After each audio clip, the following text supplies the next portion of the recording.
كلمة الشارع السوري جاءت صريحة وواضحة وضوح المطالب التي يدفع ثمنها من دمه منذ شهر مارس الماضي. أكد السوريون صراحة أن دعمهم يصب لمعارضة تتبنى مطالب الشارع بالكامل.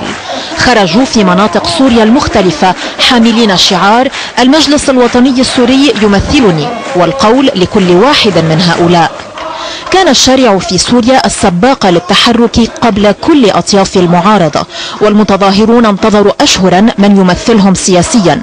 وجدوا ذلك أخيرا في المجلس الوطني الذين لم يفتهم تذكيره والإصرار عليه بضرورة تنفيذ مطالب الشارع دون أي تراجع، وعلى رأسها تنحي الرئيس ومحاكمته.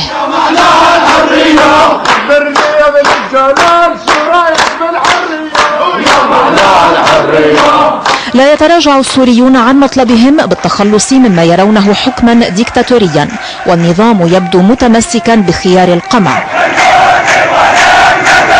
مزيد من الضحايا سقطوا الجمعة، وعشرات المساجد في حمص وإدلب وحماة وبانياس حاصرتها قوات نظام الأسد. قد يكون الفيتو الروسي الصيني أعطى جرعة دعم للنظام لمواصلة ممارساته، لكنه ولد غضبا شعبيا من متظاهرين تسفك دماؤهم، وباتوا على يقين بأن المصالح السياسية لهاتين الدولتين تتقدم تضحياتهم.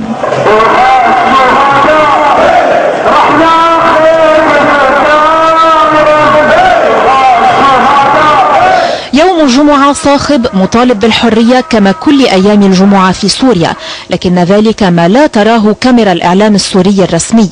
لم تجد سوى هدوءا في مختلف المناطق.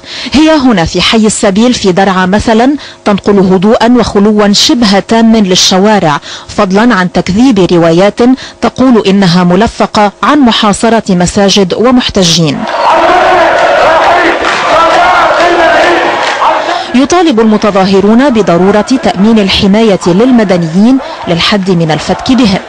2900 قتيل وربما أكثر أرقام الأمم المتحدة الجديدة عن عدد القتلى في سوريا، التي تتعهد على لسان فيصل مقداد نائب وزير خارجيتها بمواصلة العمل على تعزيز حقوق الإنسان وفق وصفه.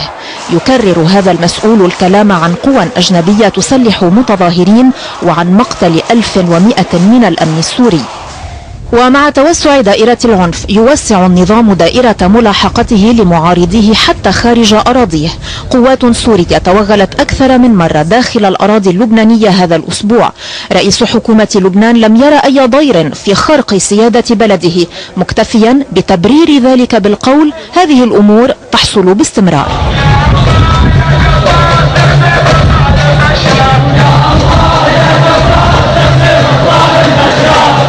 أما في الداخل السوري فيحصل أن يتحدى المطالبون بالحرية من يخرق الحقوق الإنسانية البديهية ويسلبهم إياها.